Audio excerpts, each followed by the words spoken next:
What is up, YouTube? Welcome back to our channel.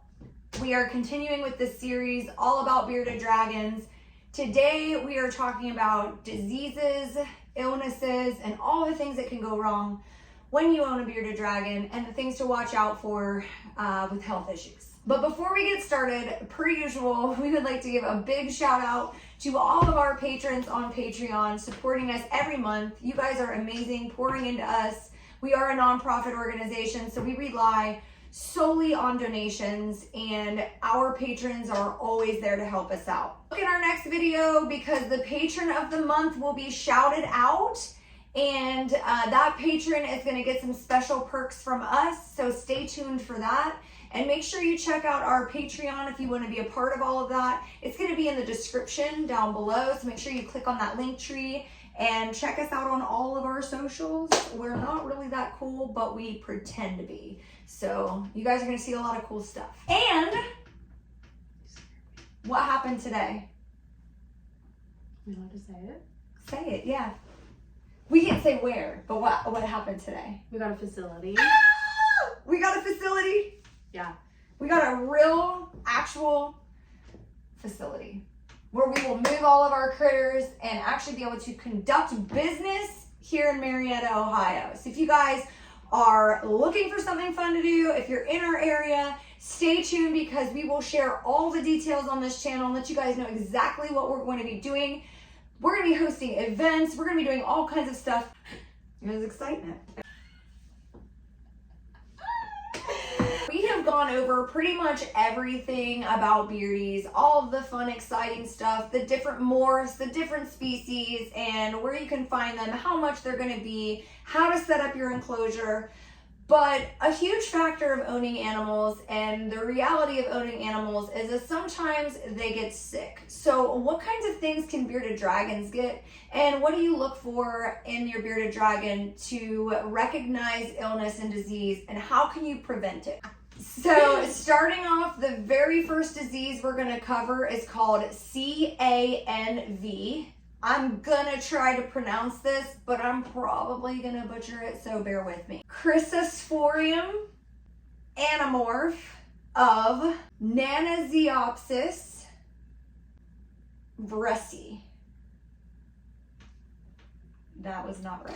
But that is the extended name for CANV. And what is it? Basically, it is scale rot. Scale rot occurs when your animal is in an unclean environment. So making sure that you keep up with the husbandry of your animal's enclosure, making sure you are using proper disinfectant. I personally like chlorhexidine. I will pip it here. And I really love F10. Again, I will pip that here. You can buy both of these things on Amazon. The chlorhexidine you can buy in a gallon jug and dilute it to the right amount. All of the dilution instructions are on the bottle. F10 you can also buy the more concentrated and diluted as well. I do that, and then I also just buy the regular bottle of it already pre-diluted so I don't have to mess with it. Making sure you are cleaning any feces, urates, any old food, any dead bugs, anything that your animal has pooped out, peed out, thrown up, that has died, anything that is collecting mold.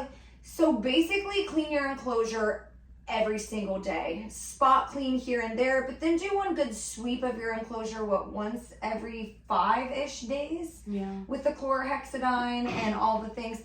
So these measures are gonna help prevent diseases, and they're gonna help specifically prevent scale rot. Scale rot can be really ugly. If for some reason your bearded dragon has acquired scale rot and you are kind of at a loss and don't know what to do, don't freak out because it's not typically deadly if you catch it early enough. So what you want to do is create a soak in a plastic tub with some betadine solution, dilute that down, soak your beardy once every couple of days. Make sure they're very, very dry so that fungus doesn't continue to grow. The betadine will help to clear up the fungus, and make sure that you don't have anything like soft that can get wet or anything like that in your beardy's enclosure. keep it sterile, keep it clean, and just wait for the next few sheds of your beardy, and the scale rot should clear right up. The next one we're gonna go over is something I have covered in a couple of my other videos, but since we're doing specifically bearded dragon diseases and illnesses, the atadenovirus or the stargazing disease is very common in the bearded dragon world. We're only just now learning about it in boids, ball pythons, and boas, because we have experienced that with some of our boids that we had rescued. They had the stargazing disease or inclusion body disease as it's known in boids. But the atadenovirus is specifically in bearded dragons. The reason they call this the stargazing disease is because when they are infected with this disease, their neurological system is affected, and they will do some strange things neurologically, such as tilting their head back, and kind of head wobble, what's that called? Head tremors. Open. Yeah. And bearded dragons will tilt their head up with their mouth open To swallow but and stuff. not straight up. Not straight up, and it's weird. It's like they kind of do this weird wiggle thing with their body, but they also will, it almost looks like they are deformed when they do this. So this is, unfortunately, sometimes they are born with it. A lot of times they get it as hatchlings in pet stores because they keep them all in a communal enclosure where they're just kind of like on top of each other. So if there was a hatchling from another clutch with a hatchling from this clutch over here, and this clutch had it and this clutch didn't, you put them together, now they've all got it, and sometimes it is asymptomatic.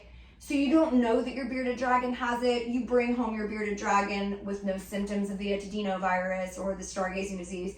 Now you've infested your entire collection of beardies if you have multiple beardies. This is a very, very contractable disease. Unfortunately, with the stargazing disease, it's pretty much always fatal. There is really not a whole lot you can do for it once your beardie has symptoms. Typically, they are going to perish shortly after the symptoms occur. The only way to know if your beardie has the atadenovirus is to get it tested, because like I said before, there's really not a symptom other than when they start doing the weird neurological things and stargazing and such, but they can have it long before they ever show symptoms. So make sure if you're keeping multiple bearded dragons, and you're not getting from a reputable breeder, and maybe you buy from a pet store, that you are testing your beardie for this virus so that you're not spreading it around. The next really big killer of bearded dragons is Metabolic bone disease. And how do they get that? Proper lighting. Improper lighting, calcium. diet, yeah. So how do they prevent MBD? Proper lighting. Which is? UVA, UVB. UVA, UVB. And then vitamins D3, calcium, stuff like that. Powdering your beardie's food. Proper diet is the biggest thing. Your beardie should not be living off of bugs if it is above a baby or a juvenile, or a hatchling or a juvenile. Juvenile should start eating greens. You really can introduce greens as early as you want. Greens are always a really good thing to introduce. Now, when they're younger, they need more protein.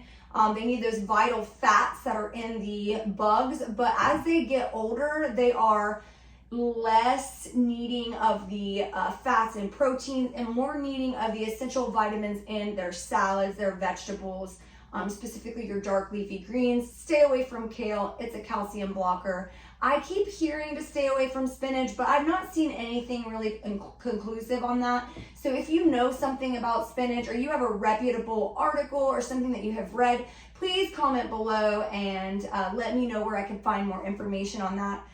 So far, I've just seen some pretty solid evidence that kale is a calcium blocker and not to feed them kale. Make sure they're getting squashes that are really hard to help to clean their teeth, stuff like that. Because another big killer of bearded dragons is fatty liver disease, which I don't really have written in my notes, but we're going to talk about it because a lot of people are feeding their beardies improper diets, and they do develop metabolic bone disease and fatty liver disease. And a lot of times they kind of go hand in hand. Those are really diet related diseases that are killers of bearded dragons.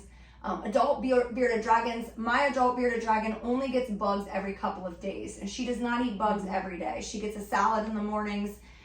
She'll munch on that salad pretty much all day. She gets a lot of like leafy greens, maybe a couple of different kinds of squash. She really loves cucumber, things like that, things that are enriching for her systems. But we do stay away from mealworms, superworms, what are those big fat green things called? I give her those occasionally. Hornworms, thank you. I love those. Waxworms. She loves hornworms. Yeah, waxworms. Those are all really like good treats for your bearded dragon, but they are not a staple and they should not be fed those things daily. Even the juveniles shouldn't have those really fatty, meaty, like worms all the time, or they shouldn't have crickets all the time or dubias all the time. You want to make sure that they have a variety of foods. This helps to keep their systems doing well, and they get adequate nutrients that way. They have a variety of different things they get nutrients from. So do your research on diet, because fatty liver and MBD are two really serious diseases that can kill your bearded dragon very rapidly, actually. Have you seen the dragon diet? No. People are feeding, it's like in a pouch. They literally look like Turds? Yeah. They look like it. It's like crickets and like all these bugs. Mashed? And then in a ball in a bag. Refrigerated. They're dead? Yeah. The bugs? It's like it literally, they like ground. I just like wonder, you can't really monitor how much of each thing your bearded dragon's getting with those. See, I think that that shouldn't be a staple in the diet. It should be like another treat. A treat, yes. Yeah, for like sure. Like a little dog treat. Yeah. The next thing we're going to go over is infectious stomatitis. Infectious stomatitis, which is mouth rot. I was like waiting for you. I was zoning out. Because you were texting me and I could see it on the phone. I know, I was staring at the fly and like infectious stomatitis is mouth rot. So how does your animal get mouth rot? So there are a lot of different reasons why a reptile would get mouth rot. The main reason with bearded dragons is their diet. If your adult bearded dragon is eating a lot of soft foods, just like if we were to drink Pepsi every single day, it would rot our teeth. The same thing occurs with bearded dragons and the softer foods. Softer foods are going to be your fruits, your softer vegetables, and a lot of bugs. Those are the things you don't necessarily want to stay away from them, but limit them, and make sure you're also feeding some really hard foods such as like butternut squash or sweet potato, acorn squash, those really kind of hard vegetables. I chop mine up real fine, even carrots. So when your bearded dragon is chewing those things, it does help to clean their teeth. This is a really important thing with beardies to keep them from getting mouth rot. I recently just had a bearded dragon who had mouth rot, and I had to literally brush her teeth with a washcloth every day. It was not fun. Her teeth were literally rotting from improper diet prior to her coming to me. But you could just see gunk built up around her mouth all of the time because the mouth rot was taking over. This is a really gross and ugly disease, and it's uncomfortable, I'm sure, for your beardies. So make sure that you're staying on top of their dental health. Bearded dragons do have teeth, and they do need proper nutrients to make sure that their teeth and bones are healthy. That's another thing that calcium plays a big role in. So proper diet, the right foods, the right nutrient dense powders, that sort of thing, making sure that you're staying on top of that. This one is my biggest pet peeve when I see bearded dragons with this one, and I know exactly what it's from every single flippin' time, and that is respiratory infection. Respiratory infection in bearded dragons is so ugly. Yeah. It's so scary and ugly and sad and painful and uncomfortable. and like it totally can be prevented. How do you prevent respiratory infections in your beardy? First and foremost, stop putting sand in your bearded dragon's enclosures. This isn't the desert, okay? They live in a freaking 4-sided enclosure with a lid on it. There's nowhere for the dust to go from that sand when they start kicking it up and stuff. So where is it going? They're just breathing it in. Think about that. In the desert, they can kick up sand and the wind takes it somewhere else and they don't breathe any of it in. In their tiny little box where there's no airflow or anything, the only place that dust has to go is in their lungs. This is one of the biggest pet peeves of mine when I see people keeping bearded dragons. 1, keeping them in their sand, and 2, keeping them on carpet. Stop doing that. Carpet is foul. It is a bacteria cesspool. If you want your bearded dragon to get sick, keep it on nasty carpet. How about that? Please stop using carpet in your reptile's enclosure.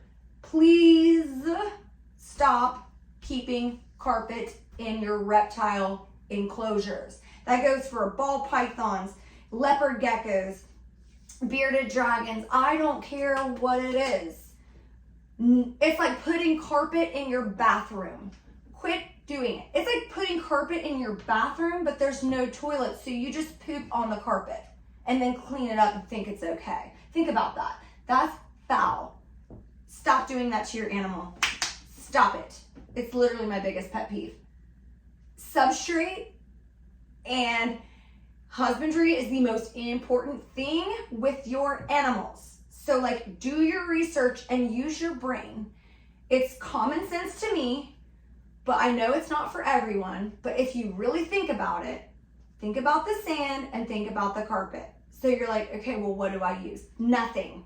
Use stone, something that can easily be disinfected and not hold on to bacteria. I use basking stones in my enclosure, but then I also don't have anything on the floor. I do have her blankie in there, but guess what? I can throw it in the wash with some pet safe detergent, sterilize it, and then put it back. The carpet, no, it's not a thing. Stop. We have covered that. Let's talk about dystocia and follicular stasis, which is Egg-bound. being egg-bound. So this is really common in beardies. Because a lot of people don't know the sex of their bearded dragon, most people think that they have a male and they actually have a female, and they never really notice that their bearded dragon's not laying eggs. Which is a problem because females should definitely lay eggs. They do the cycle. And if they're not laying eggs properly or during the cycles that they should, this is a huge indicator that they are egg-bound. What are some symptoms of being egg-bound if you're a bearded dragon? Lethargy, lethargic, Yeah. swollen abdomen, Mm-hmm. loss of appetite, Their cloaca can become swollen and inflamed. laying eggs over a period of time instead of in a clutch. Yeah. So like over days or weeks or Yeah, whatever. if your bearded dragon doesn't lay one clutch and then it's done and it continues to lay eggs over a period of time, that can be an indicator of being egg-bound. After your bearded dragon lays a clutch of eggs, it can also do this. It can also avoid food and do all these things, causing them to be lethargic and whatnot, because laying a clutch of eggs is hard on a bearded dragon. So what's something they can do to put back nutrients when the beardie lays the eggs? High calcium diet, double up on the calcium powder. Yes. And more bugs too. Yeah. Less of the fruits and the greens and more bugs, so that they are getting those fats for their fat pockets, and making sure that they are just getting adequate full meals, dusting the crap out of your food with calcium powder. That's the biggest thing. And Repi vitamins. On the same page as being egg-bound, impaction is another really big killer of bearded dragons. And this also is connected to substrate. No substrate. There can be food impaction or like a material impaction. Yes.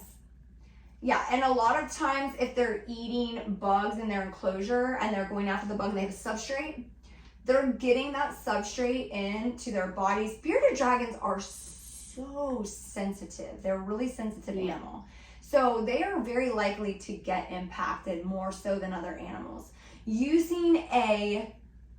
With other animals, using an enriching substrate like coconut husk, like those coconut blocks, they're much easier to digest than like soil or aspen bedding or any of that stuff.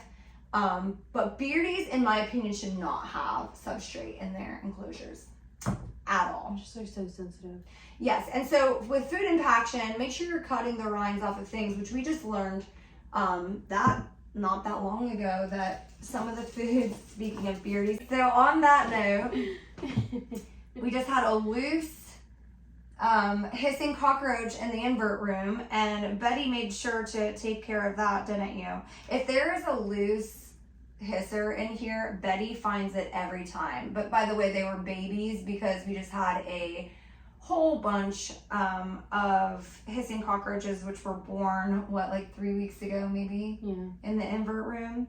And so they've been Betty's snack for a hot minute. They do reproduce like crazy, so it's a great, good, hardy bug for our lizards to eat. So that's why we are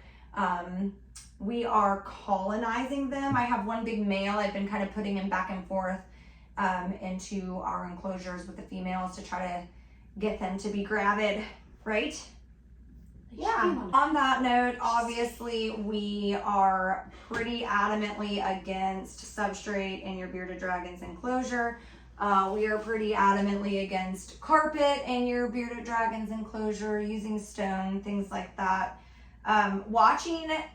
Knowing your bearded dragon, knowing how they typically act, and then making sure you're staying on top of reading their body language, understanding your animal, getting to know your animal, and then once they start showing signs that they're not acting the way that they normally would, that's when you start to put your feelers out and kind of see if maybe there might be something wrong, because they can't tell us how they feel. It's up to us to kind of make sure that we are monitoring them at all times and just really staying on top of diet, cleanliness, and the personality of your beardie. Every beardie has its own personality. Yep. If yours is acting different, definitely get it checked by the vet and make sure everything's okay. Egg bound, the adenovirus, and some others are silent killers. So you might not see physical symptoms. Maybe your bearded dragon is just acting differently. These are all reasons to take them to the vet. They are finicky animals. They can be really hardy and easy to keep. But once they take a turn, it's a fast turn, and there's not a lot you can do once they make that turn and they start going downhill, unfortunately. So make sure you're keeping track of how they eat, what they eat, when they poop, those sorts of things. These are all really important aspects of your bearded dragon's lives. And if you take good care of them, they can last you a really long time, up to 12 years.